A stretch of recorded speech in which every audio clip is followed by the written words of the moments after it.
Salam teman-teman semua, selamat bertemu kembali bersama saya Ahmad Mikhail Zaini, Samuel Sekuritas Indonesia. Seperti biasa, seperti minggu-minggu sebelumnya, saya akan mengupdate perkembangan ekonomi terkini, baik dari global maupun domestik, yang kemungkinan akan berdampak terhadap pasar modal Indonesia di minggu ketiga dan minggu keempat bulan Oktober 2020. Seperti biasa, saya akan mengupdate terkait dengan berita seputar COVID-19, di Eropa maupun di Amerika yang sekarang kita lihat menjadi katalis negatif bagi perkembangan pasar saham maupun pasar obligasi di Indonesia.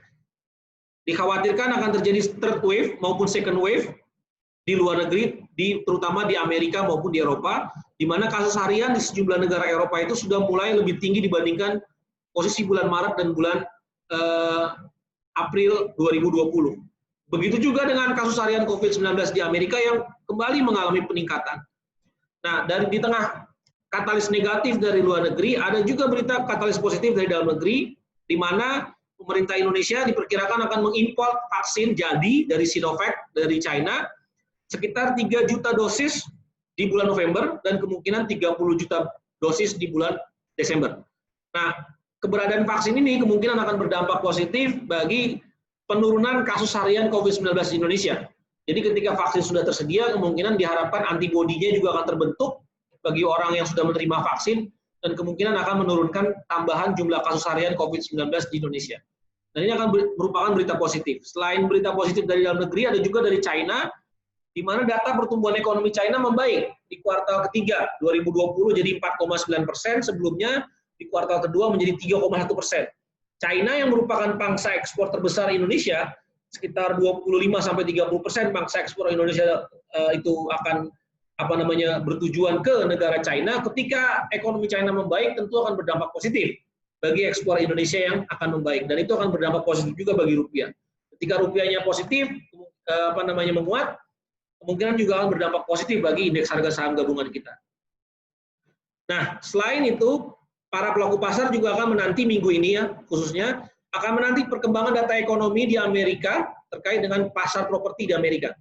Jadi kita tahu 20% dari ekonomi Amerika itu merupakan sektor yang terkait dengan sektor properti.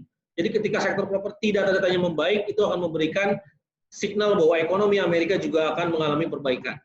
Nah, sayangnya di tengah kenaikan COVID-19 di Amerika, stimulus fiskal tambahan untuk relief package yang kedua di Amerika itu kemungkinan akan gagal disepakati sebelum pemilu di Amerika tanggal 3 November.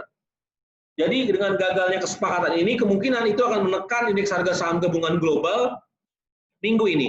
Jadi tekanan datang selain dari kasus harian COVID, juga datang dari ekonomi, di mana paket stimulusnya masih juga belum disepakati dan kemungkinan akan sulit disepakati sebelum pemilu Amerika tanggal 3 November. Minggu lalu, Amerika itu data ekonominya cukup baik, data penjualan retail tumbuh 5,3%, diprediksi awal itu 3,1%. Jadi kemungkinan ekonomi Amerika akan tumbuh positif di kuartal ketiga, secara Q on Q basis, kemungkinan besar ekonomi Amerika dapat tumbuh sekitar 10-15%, dan itu akan berdampak positif juga bagi ekspor Indonesia. Terkait dengan perkembangan pemilu di Amerika yang akan berlangsung tanggal 3 November nanti, kemungkinan besar di dalam survei, Joe Biden masih unggul dari Donald Trump, 279 electoral college yang didapatkan Joe Biden, dibandingkan Trump sekitar 125 electoral college. Dengan Joe Biden yang memimpin seperti ini, kemungkinan besar akan ada transfer kekuasaan dari Donald Trump ke Joe Biden di tahun ini. Kalau kita lihat dari dalam negeri, minggu lalu BI kembali mempertahankan tingkat suku bunga acuan menjadi 4%. Nah, ini akan berdampak positif bagi rupiah, tentunya karena BI menjaga imbal hasil rupiah tetap menarik, imbal hasil SUN Indonesia tetap menarik bagi investor asing. Nah, kalau kita lihat dari data neraca perdagangan juga positif, neraca perdagangan kita melanjutkan surplus menjadi 2,4 miliar dolar, jadi sudah 4 bulan berturut-turut ekonomi neraca perdagangan Indonesia mengalami surplus. Jadi neraca perdagangan Indonesia itu dari negatif 2 miliar dolar itu melanjutkan surplus menjadi sebesar 14 sampai dengan 15 miliar dolar, yang saya perkirakan sampai akhir tahun bisa sampai dengan 19 sampai dengan 20 miliar dolar Amerika Serikat akan surplus. Jadi dengan surplus yang terus berlanjut, neraca perdagangan disebabkan tadi karena perbaikan ekonomi Amerika, terjadi juga perbaikan ekonomi di China di kuartal ketiga. Jadi saya perkirakan ekspor Indonesia masih akan terus melanjutkan surplus. Nah, impornya sendiri karena Indonesia baru menerapkan PSBB transisi 11 Oktober, ada kemungkinan impor di Indonesia belum akan recover di bulan Oktober, sehingga bulan Oktober neraca perdagangan kita juga akan kemungkinan melanjutkan surplus. Dengan surplus yang terus besar seperti ini, maka kemungkinan rupiah itu akan mengalami penguatan.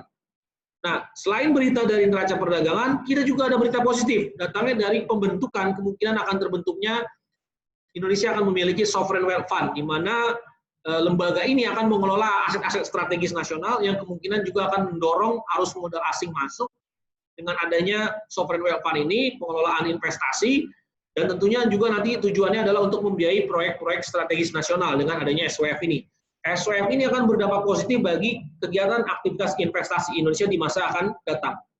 Kemungkinan besar SWF ini diperkirakan nantinya dengan ekuitas setara dengan 75 triliun rupiah, itu akan memiliki aset sekitar 225 triliun untuk mungkin 5 tahun ke depan. Nah, ini memang masih jauh dibandingkan dengan aset dari sovereign wealth fund beberapa negara, contohnya katakanlah yang paling tinggi Norwegia itu sekitar 1,1 triliun dolar. Indonesia kemungkinan 5 tahun ke depan baru akan sekitar 15 miliar dolar. Jadi peluang bagi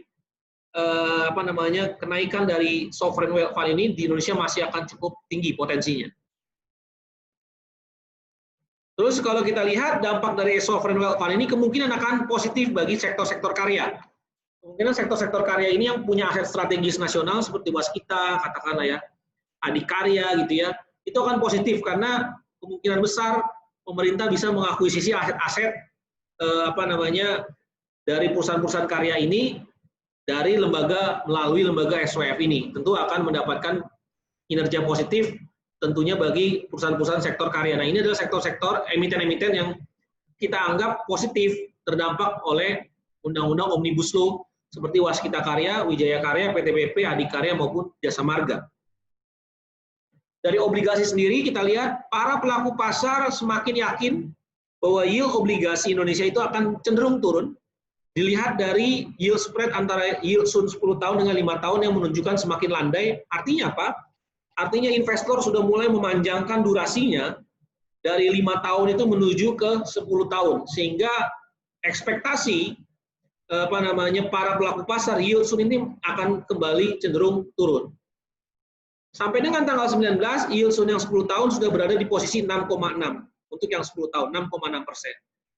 Di posisi bulan Februari 2020, yield Sun itu juga sekitar 6,6%. Waktu itu, indeks harga saham gabungan kita berada di level sekitar 5.600. Jadi, indeks harga saham gabungan kita masih akan punya upside trend, masih punya upside opportunity, akan mengalami kenaikan mungkin di sekitar 5.300 sampai dengan 5.400 untuk minggu ini maupun minggu depan. Untuk akhir tahun, kami prediksi indeks bisa mencapai posisi 5.600 dengan catatan yield Sun-nya kemungkinan akan kembali terus mengalami penurunan. Dari inflow asing, kita lihat inflow asing masih net sell di pasar saham, tapi sebenarnya asing bertambah kepemilikannya di pasar modal Indonesia, di mana net buy asing semakin tinggi di pasar obligasi. Jadi walaupun asing mencatatkan net sell di pasar saham, tapi di pasar obligasinya net buy sekitar 800 juta dolar. Nah, minggu ini selain berita-berita tadi yang saya sudah sebutkan, ada juga berita properti yaitu housing start di Amerika. Kita lihat diperkirakan housing start itu akan naik, diperkirakan akan naik 2,5% month on month dibandingkan bulan sebelumnya minus 5,1%. Jadi bulan September sektor properti Amerika akan mengalami perbaikan, dan kalau sektor properti itu mengalami perbaikan, kemungkinan ekonomi Amerika juga akan mengalami perbaikan. Dan kalau ekonomi Amerika mengalami perbaikan, pasar saham global tentu akan positif dan tentu juga akan berdampak bagi kinerja pasar saham Indonesia. Mungkin itu aja yang bisa saya sampaikan. Semoga bermanfaat bagi teman-teman semua. Salam.